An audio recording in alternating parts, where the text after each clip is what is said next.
Welcome to my work solutions for the Pearson Edexcel paper. It's higher and it's from the November 2019 series and it's the final, it's the paper 3, so calculators allowed. Let's get started. Calculator, not much use for question 1. Whether you do loops, grid, no one cares as long as you end up at the right place. When it's just a quadratic, I go for loops. That's x squared. The terms which will simplify, I always put in the middle. And minus 5 times positive 5 times minus 9, minus 45. If you hate your negatives, that is where you can use your calc. The x squared term, nothing to simplify with it. The minus 45, the same. It's your x terms that simplify. Debt of 9, credit of 5, leaves you in debt 4. Part B looks like a quadratic, but you don't need two brackets. There's no plus or minus number on the end. It's just a case of what do they both have in common? Firstly, the 3 times table, and secondly, there's an x. What do I multiply 3x by to get 9x squared? I need a 3. I need an x. What do I multiply 3x by to get 6x? Just a 2, and on we go. If you don't get them, the correct answer for your full display is 157.668255. That's where mine stops. Yours might be one more or one fewer. If you don't get that right answer, be careful with your brackets. Stick some brackets around the top, and if you're extra paranoid, around the bottom as well. If you are that concerned, if your calc's really not behaving as you would, work out the bottom first. Press 35 minus 1.9 cubed equals, and build it up from there. Then press square root ANS equals. Then you've got your denominator. Don't clear it. Then just type the top in. 29 in brackets, 29 squared minus 4.6 close brackets, divided by ANS again. So you can actually build it up from the inside out. To round off to the 4 most important numbers, they are the 4 most important numbers. The fact that that's a 5 or above means that needs to go up for 157.7. Number 3, yes, I've cheated. Let me explain where I got it from. See-through rulers always help. Line your ruler up, try and follow the general trend, and just play around with it till you've got roughly the same number of crosses above and the same below, and maybe even as a bonus, 2 or 3 which your line goes through. There is a fair amount of leeway. What they don't want, they don't like it when the line is too short, if it stops and there's more data. So don't stop too soon. Don't be afraid of going off the graph. Not bothered about that. It's if your line is too short. So be careful on that. Jamie scored 34 in science. Find your 34, up to your line of best fit, across, and read off your answer. I obviously get 39. As I mentioned, with the mark scheme being quite generous, they allow anything from 35 to 42 inclusive. So quite a wide spread there. On we go. Estimating the mean.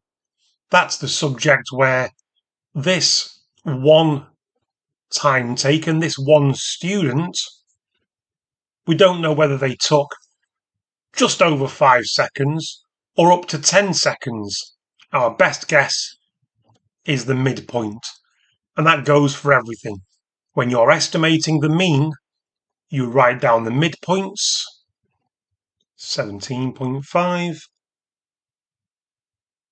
Either do it mentally or add them together and halve it.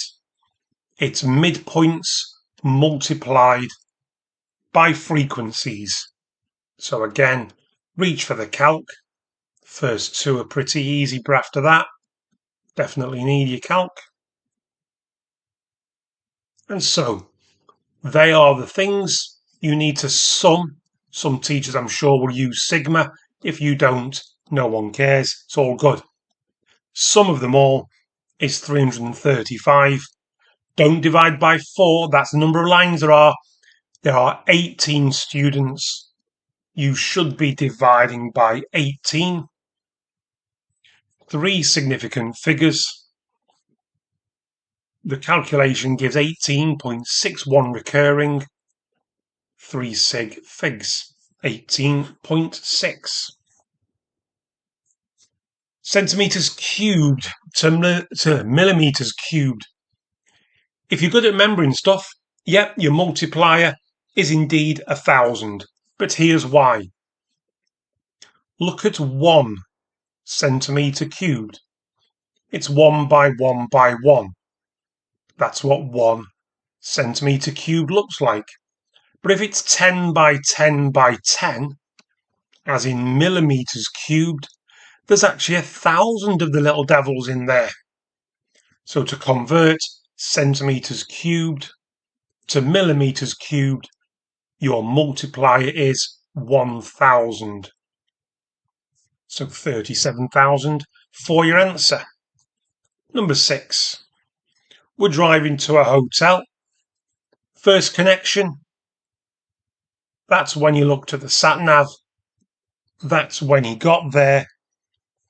That's 1 hour 18. You cannot put that awkward number into your calculator. What does that 18 mean? It means 18 minutes.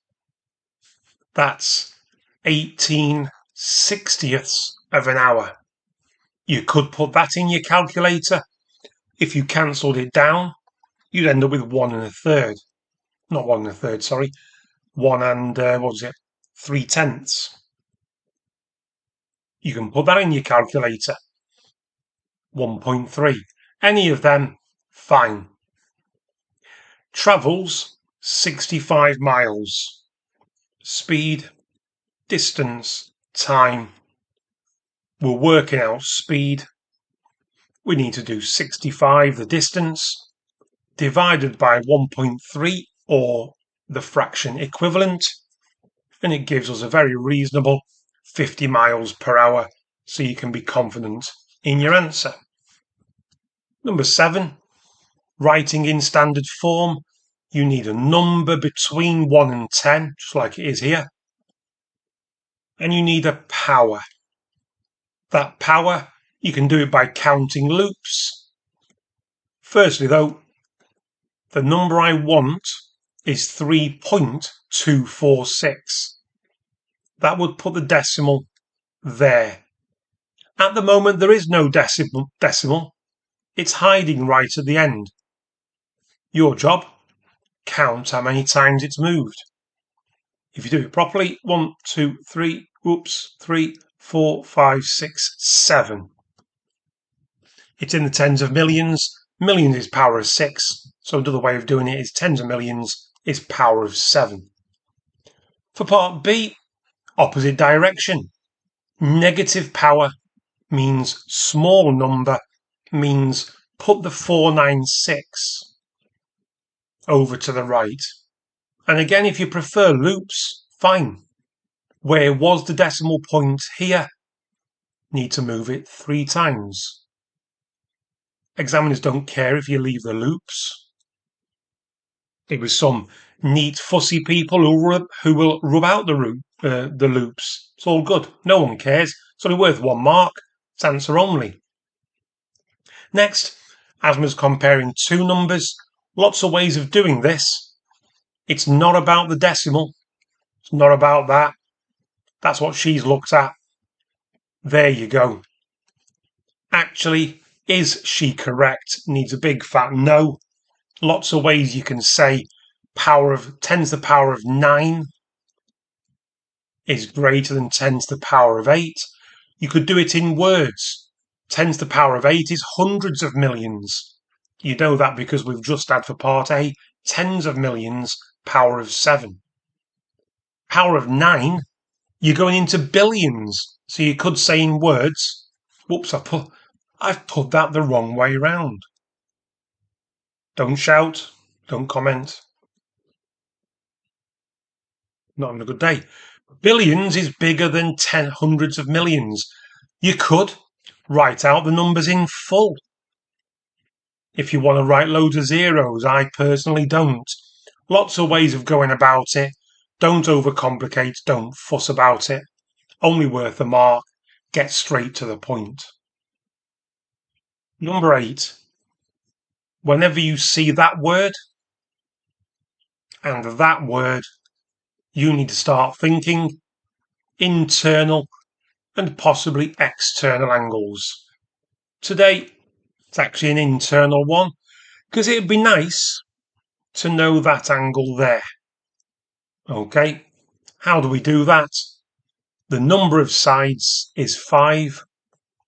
If you take away 2, that tells you how many triangles fit in. You can draw 3 triangles, as long as the lines don't cross, which means the total of the angles inside a pentagon are 540.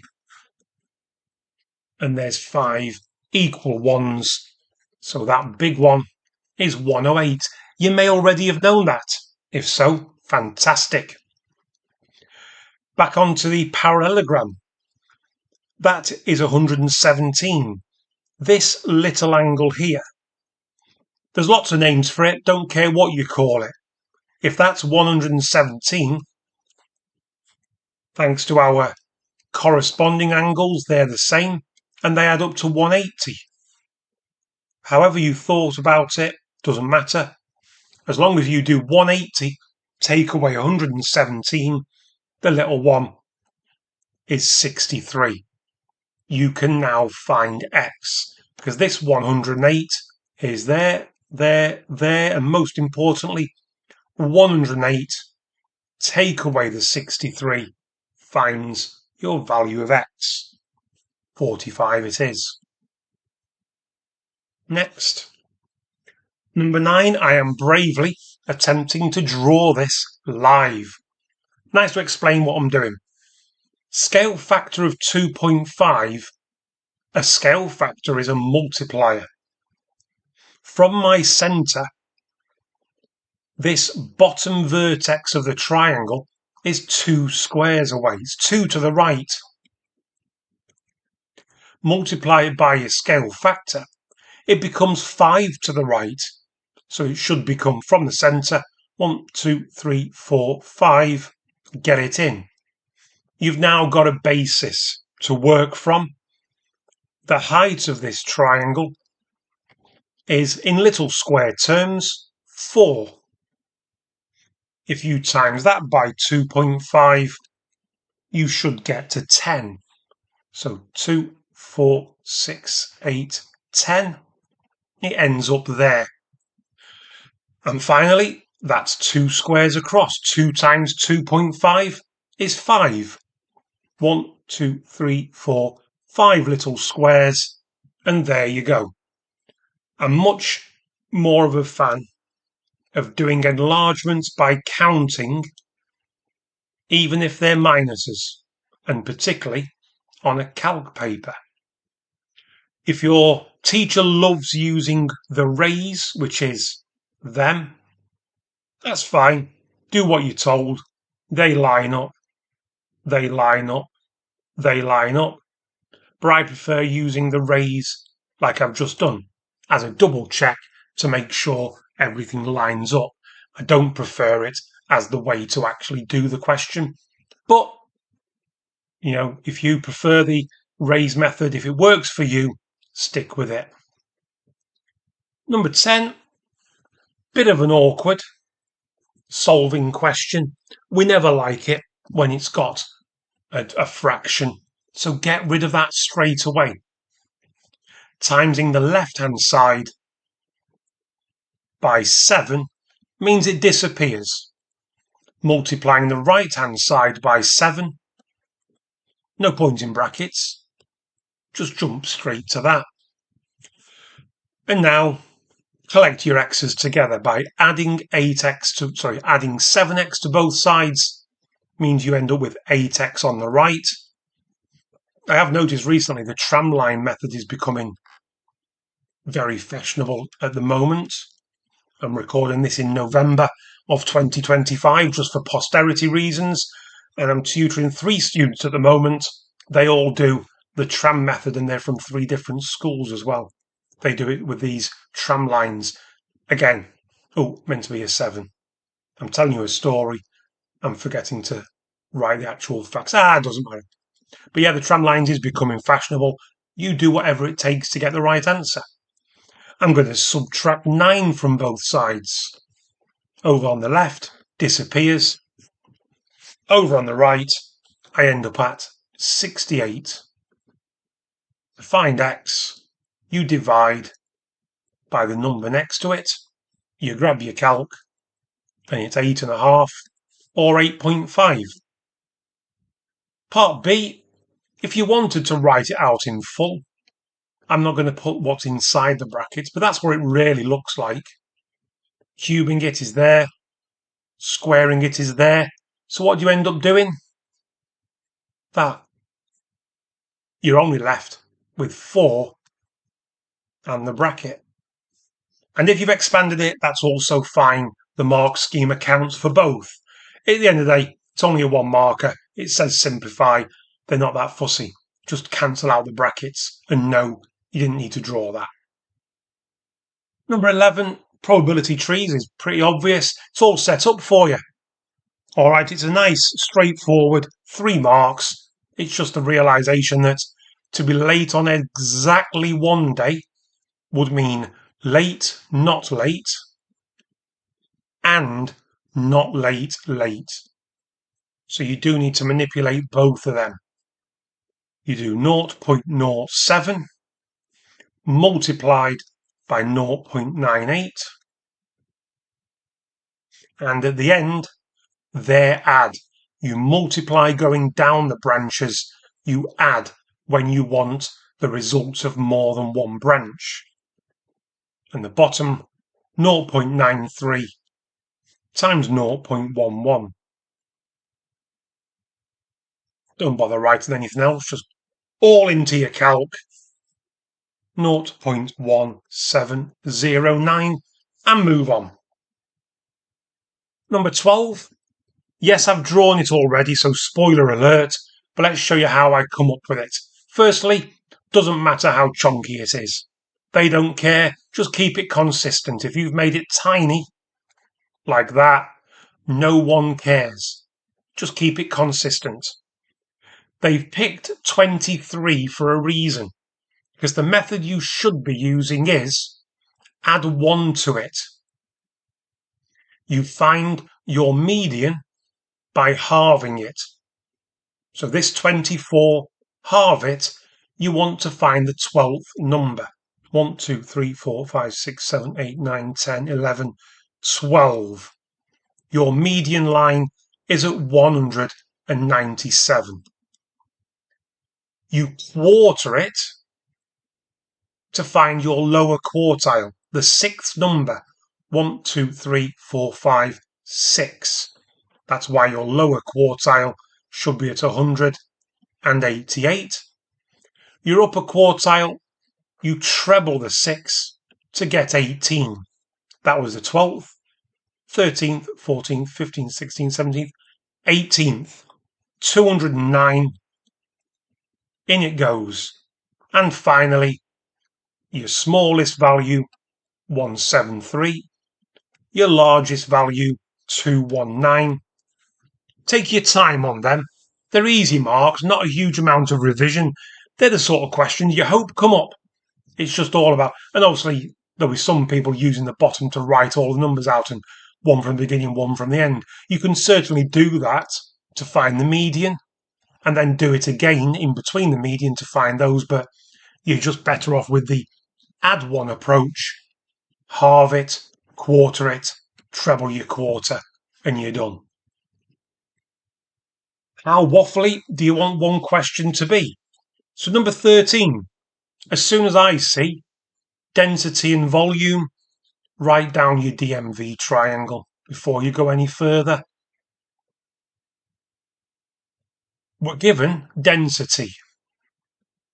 So we're going to be finding, if you read all the thing, we want to work out the mass.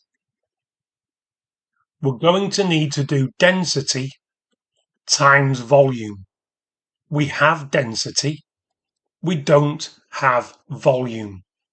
What we do know is that they're all going to get plonked into a cylinder. We need the volume. It's in the shape of a cylinder.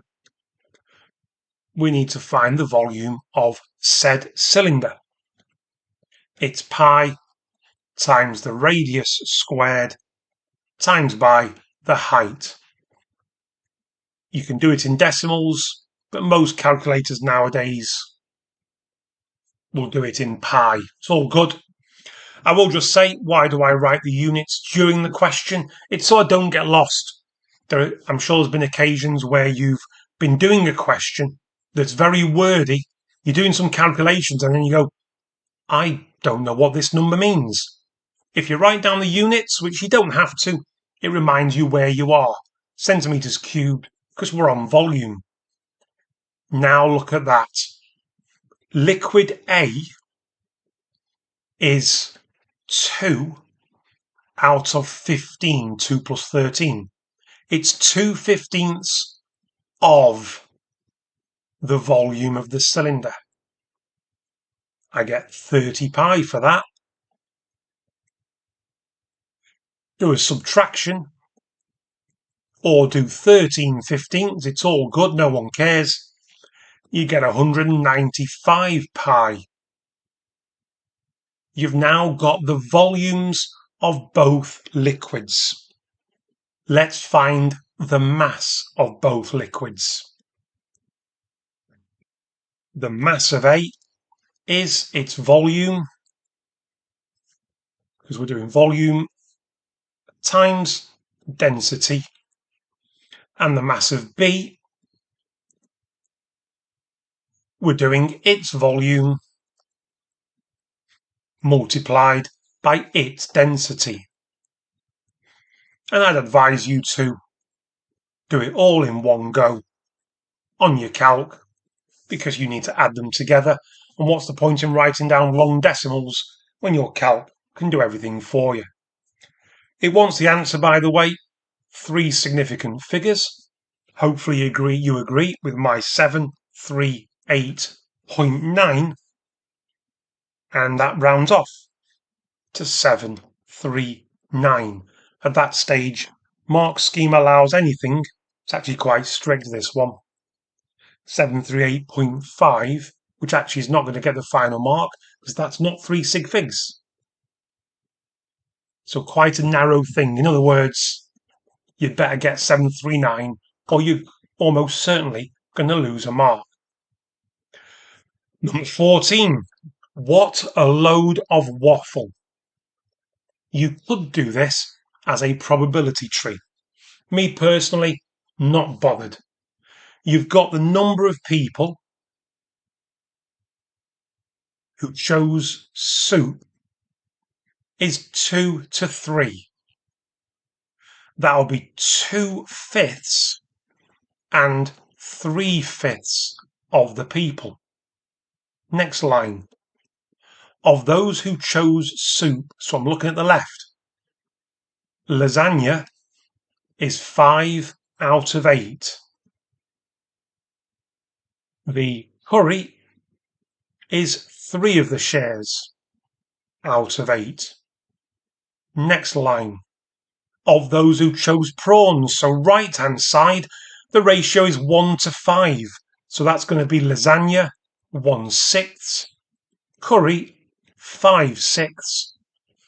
What fraction of the people chose curry? So you can kind of see mine is a top-down probability tree, really. What am I going to do on my calc? I'm going to multiply those like I would if it was a probability tree, and I'm going to add them. So 2/5 times 3/8 in brackets added to 5/6 times 3/5. Calc hopefully tells you 13/20 for a reasonably nice looking answer. Prove algebraically sum of the squares two consecutive even numbers. You need to get, this is where revision comes in. Even numbers are of the form 2n, and the one that comes straight after it. There you go. Now if you carry on, 2n plus 4, because when you double something, n can be an integer, you double it, it's even. Odd numbers look like that. But today, it's all about the evens. Sum of the squares. Sum squares. Let's expand the brackets. 2n times 2n. 2n, you could write it out. Let's do that actually. 2n times 2n. 2 times 2 on the end. And the n terms, there'll be 4n. Another 4n. 8n. Let's collect like terms. Whoops. Now there's the key. They're in the 4 times table. Take a 4 out. All right, you're left with, whoa, what am I thinking? 2n squared, 2n, and a 1. There you go. That does prove it.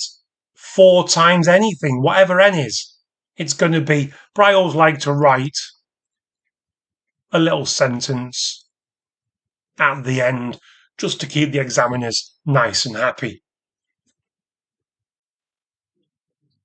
And we go for some proportion.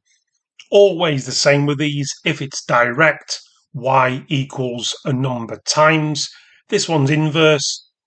Your build-up is y equals a number, C or K, depends on your teacher, and it's the square of x on the bottom.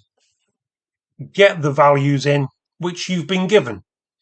Y is 8, when x is 2.5, it's squared. Your job, find C. 8 multiplied by 2.5 squared is 50. I never have enough room for these questions. That means my formula is 50 over x squared. Find the, that's unusual. To get a negative value, we'll see what happens. When y is 8/9, replace y with 8/9. It's not the friendliest looking, so what? We multiply both sides by x squared and multiplied both sides by 9. Dividing by 8, I'll cheat a bit. You now square root. You end up having to square root 56.25. That spits out 7.5 on your calc. Why does it say negative? Your calc doesn't realise there's a plus and a minus answer to that. And this question, quite weirdly, very unusual that, but there we go, minus 7.5. Number 17, yep, I've cheated, I've drawn it already, but now let me explain why I've drawn that particular line.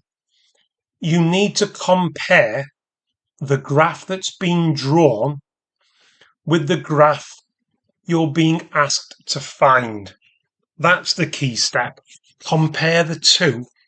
Ask yourself, what's the difference to go from there to there, from there to there, you've got to add 2x.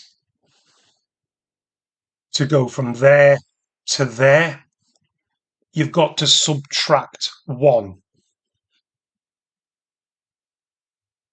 Come on.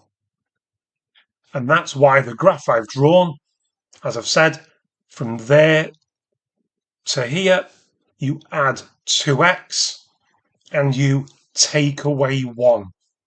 That's the graph to draw. You either draw it with a table of values, or for me, I plotted the intercept. The gradient is 2. Be careful because the units horizontally and vertically are different. So one big square along is 1 unit, but 2 up. So that's why it's actually diagonal. You can go 1 along, 1 big one, 1 up, 1 big one, 1 up, and so on. Or also you could pick, let's say, the number 3. That's 2 3s minus 1 makes 5. So that coordinate should be 3 along, 5 up. However you draw the line, it's entirely up to you. Now we find the estimates. Find where they cross.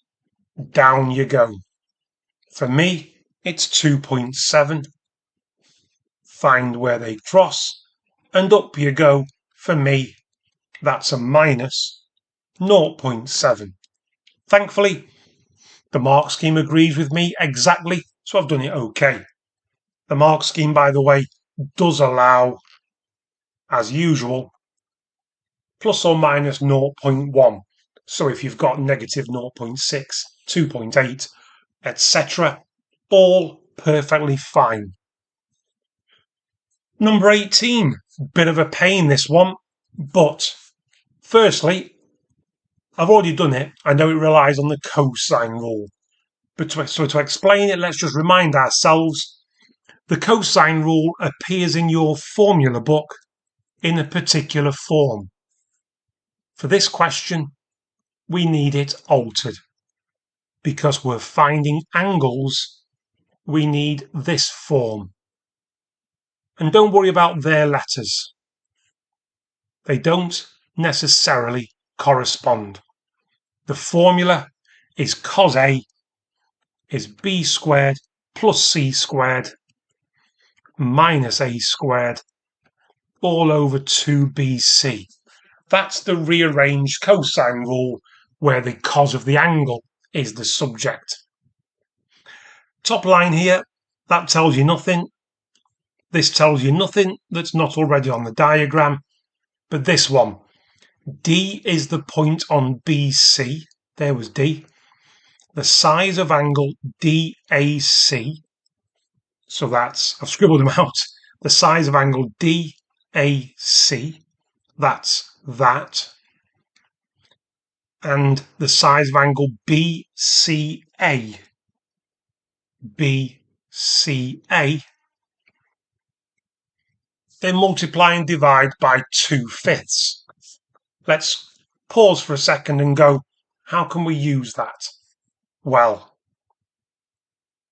we can find this angle because we know the opposite, the 6.1 and the 6.2.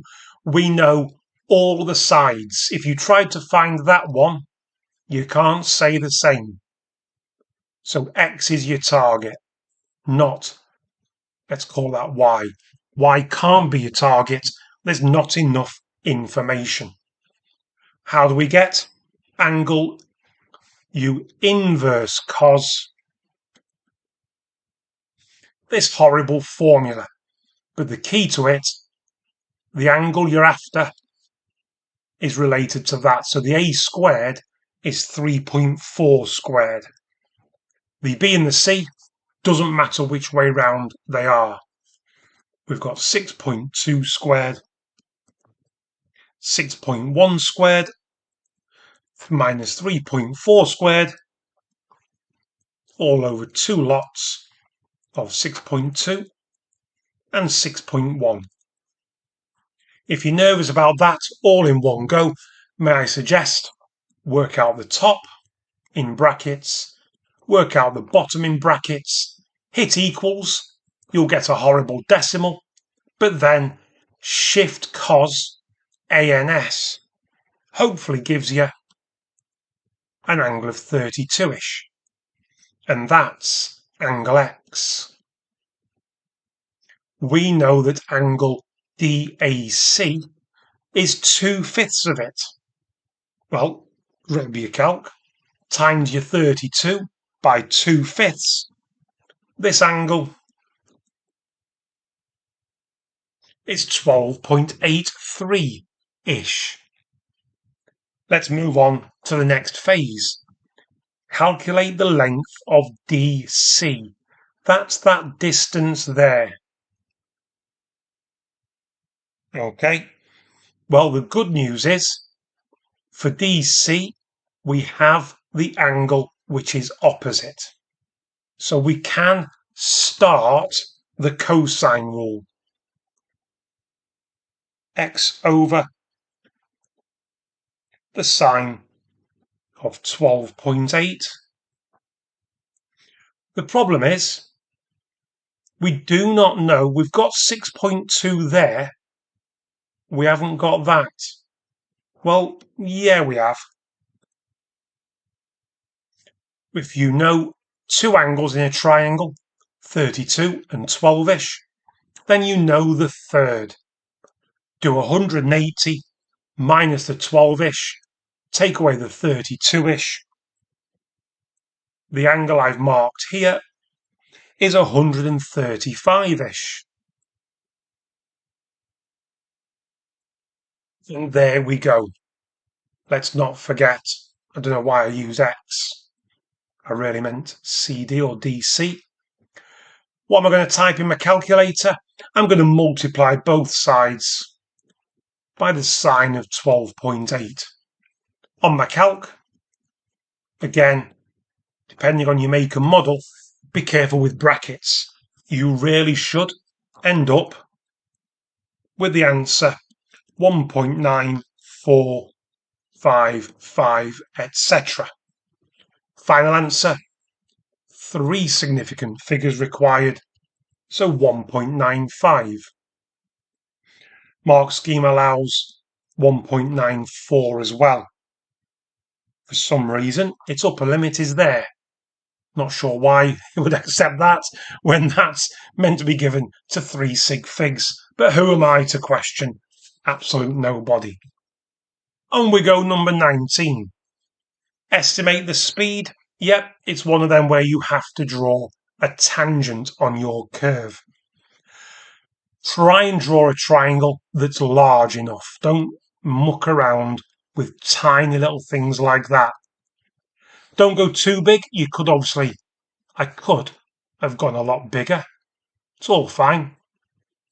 But I managed to find, after a little bit of jiggery pokery, I like to, as you can see, I've made it go from 4 to 8, which means the horizontal distance, I don't actually have to estimate. It's not ish, it's bang on. My height, 2 little squares, is 1. I counted my height as 13. Obviously, the triangle you draw should slightly differ from mine, or if it's identical, well done, great minds, eh? But ultimately, how do we find the speed? It's vertical divided by horizontal. I got 3.25. Mark scheme allows anything from 3.05 to 3.7 inclusive. Pretty generous, if I do say so myself. Number 20, I would argue a reasonably bog standard quadratic nth term. What have we got going on? Do your differences, goes up by 1, 3, 5, 7. Second differences, 2, 2, 2. The technique that I always employ is that a difference of 2 on your second difference means you halve it you need to look at your 1n squared. In other words, it's just an n squared. Jotting down the square numbers. And I always do n's to find the difference.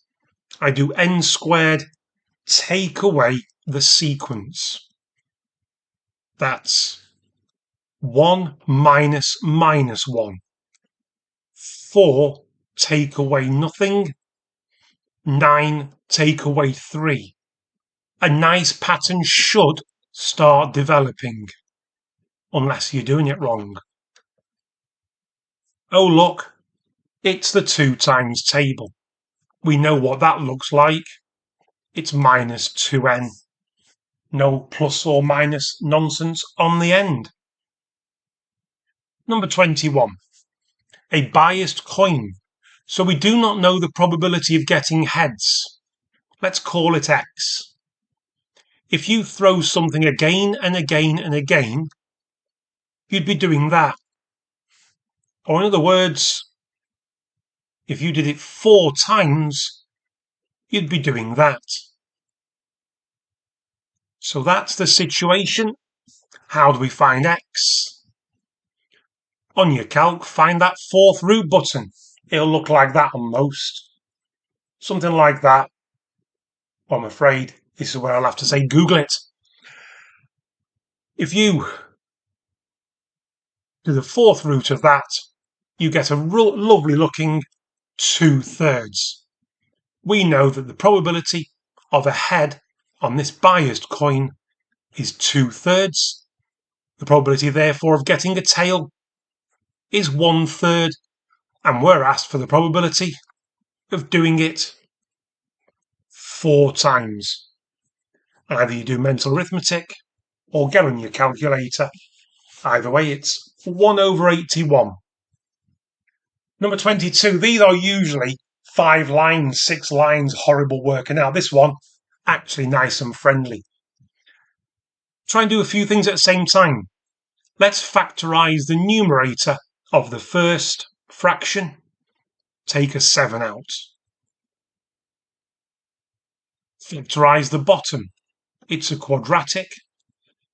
Rack your brain for 2 numbers which multiply together to make -12, but add together to make +4. Make a list if you want. But at the end of the day, you should settle on +6, -2. Divide means multiply by the reciprocal. The x minus 6 that's on top goes down to be the denominator. The next bit, though, you've got x cubed. Awkward, but they've both got an x in them. When you take out an x, you've got your old friend, difference of 2 squares. It's x plus 6, x minus 6. And now look at everything that cancels. That with that. That with that. That with that. The whole lot disappears. You're just left with 7x. If you want to write a equals 7, feel free. But boy, did everything disappear nicely. Not so nicely is this fella. As you can already see, I've colour coordinated a little bit. The key reminder is when this is cut out of paper, as it waffles all over here, that purple line O to A is that purple line there. In other words, the length of the slope is the radius of this Pac-Man shape. So although you might refer to that as the radius, those are not the same distance. Be careful on that. Let's do some maths. Waffle, waffle, waffle. The point C is the midpoint of the arc AB. Who cares really? Just telling you, doesn't matter. The cone has a volume. Let's start there. The volume of this cone is 1/3 times pi times its radius, don't know what that is, times its height. Take your calculator, start with 56.8, times everything by 3, divide by pi, and divide by 3.6. You should get 15-ish. Loads of sixes there. Square rooting that means you get your radius of the base of your cone 3.88 or so. Why is that important? If you know the length of the radius, we're told the height, we can now apply Pythagoras to find the slope, also known as the slant, the L they call it, because once you know that, you know this. Let's find it then. L or AO, whatever the heck you want to call it. You could call it C to O, A to O, B to O, L, call it whatever you want. It's the hypotenuse. So you need to square root the other two sides, squared and added. You end up with the number 5.294. 5.294. Now let's focus on Pac-Man. We're asked for the angle that refers to the blue arc I've just drawn. We don't have enough information. Problem. This distance of the arc, it'd be nice to know that. Well, we don't know it, but we can work it out. Because look at your diagrams. This piece of paper folded up such that O becomes the vertex. This distance here is the circumference there. We need to work it out. Circumference, let's call it length of the arc ACB, is we need to apply 2 pi r to the base of the cone. The r of the base of the cone is 3.88. In other words, calc spits out 24.378. All right, 24. Yes, folks, we are nearly there. We have the length of the major arc. There is a formula for the length of the major arc. It's the perimeter, the circumference of a circle. We're now focusing on the left-hand side. The radius of this circle that we're looking at is 5.294. That's the formula for the circumference of a circle. Ours is not a full circle. Let's call that angle X.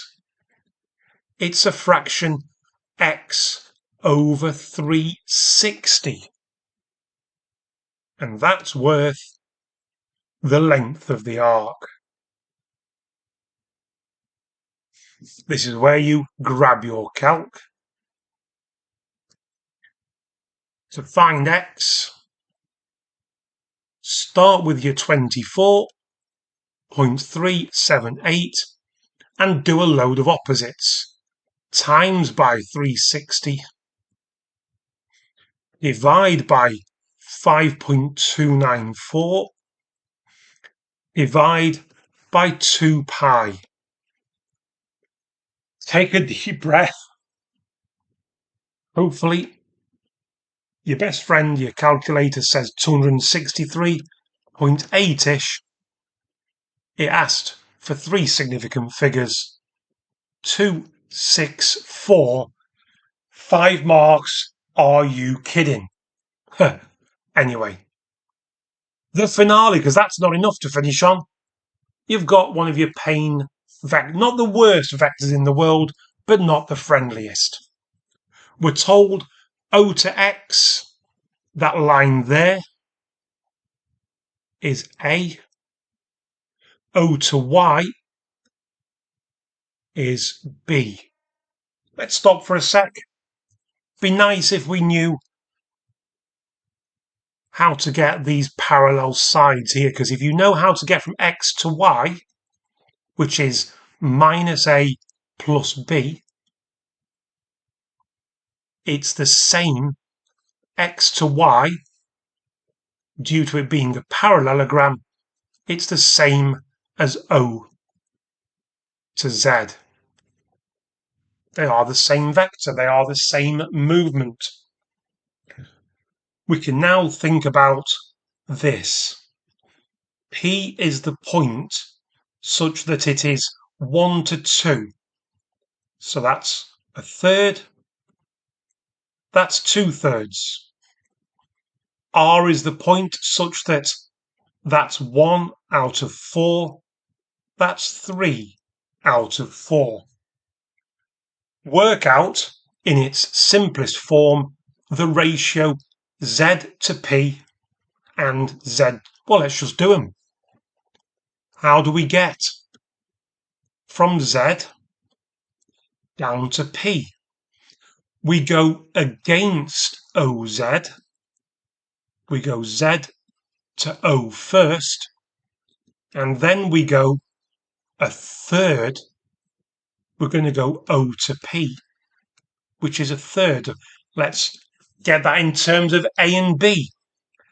ZO is the flip, the reverse of this. Positive A minus B. O to P is a third of A. Tidy it up. 4/3 A minus B. Next, we've done ZP. Let's do ZR. How do I get from the letter Z to the letter R? Well, I go Z to O first, so same as above, but I then go O to R, so slightly different.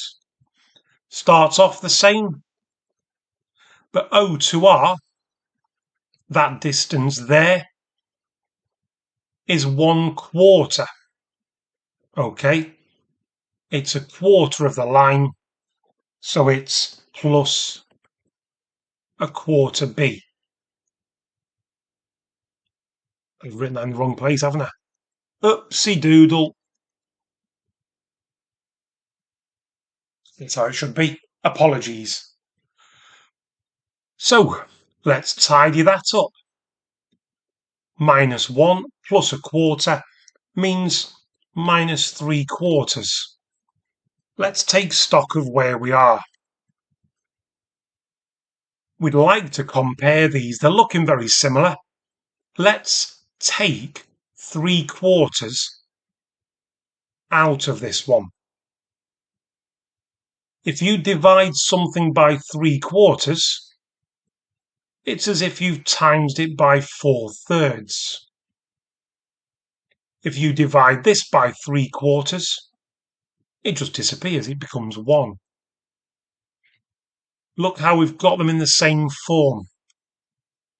We can say that ZR is 3, it's literally 3/4 times, which means 3/4 of Z to P.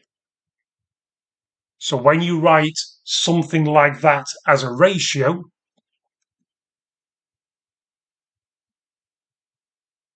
if Z to R is 3/4 of Z to P, whatever Z to P is, 3/4 of 4 is 3, quite weirdly. Take a deep breath. Those last few questions, woo, all right. But the rest of the paper, not as bad. It just got, a bit sort of, a bit big towards the end. Those last two in particular. Anyway, that's the 3 papers done. Hope it's helped. See you on the next one.